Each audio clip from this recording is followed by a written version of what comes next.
বিশ্ববিদ্যালয় ভর্তি পরীক্ষার হলে কিছু কিছু প্রশ্ন আমাদেরকে অনেক বেশি কনফিউশনে ফেলে দেয়। এমন একটি প্রশ্ন আমরা এখন দেখব। এখানে বলা হলো ডাউন উইথ দ্য টাইরেন্ট। এখানে ডাউনটা কোন পার্টস অফ স্পিচ? প্রথম দেখাতে তুমি বলবা ডাউন তো একটা প্রেপোজিশন। কি বলবা? প্রেপোজিশন।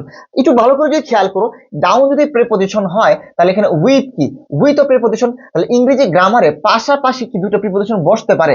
আসলে এরকমটা কখনো দেখা যায় না যে ইংরেজি গ্রামারে পাশাপাশি দুটো প্রিপোজিশন বসবে।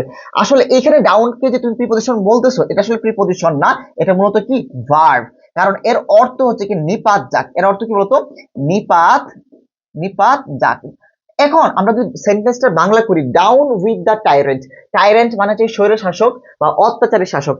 আমরা বিভিন্ন দেশে দেখি যখন কোন একটা রাষ্ট্রে বা কোন একটা দেশে যখন স্বৈর শাসন চলে, তখন সেই দেশের জনগণ বা ছাত্র জনতা সাধারণত বিভিন্ন ধরনের প্লে কার্ড বা ফেস্টুন, বিভিন্ন ধরনের কাগজে আমরা দেখি ওইটা লিখে যে ডাউন উইথ দ্য টাইরেন্ট, মানে স্বৈরাচার নিপাত যাক। নিপাত যাক মানে কি? স্বৈরাচার কি হোক, ধ্বংস হোক, স্বৈরাচার দূরে যাক, মানে স্বৈরাচারী যে স্বৈরাচারী আচরণ এটা শেষ হয়ে যাক।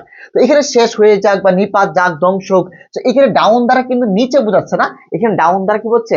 নিপাত যাক বা শেষ হোক। উইথ দ্য টাইরেন্ট, স্বৈরাচারী আচরণ বা স্বৈরাচারী অত্যাচার বা স্বৈর শাসক কি হয়ে যাক? দূর হয়ে যাক, এটা বোঝানো হয়। এখানে দেখো পাশাপাশি দুইটা প্রিপোজিশন দেখে কিন্তু এখানে কনফিউজ হওয়ার কিছু নাই।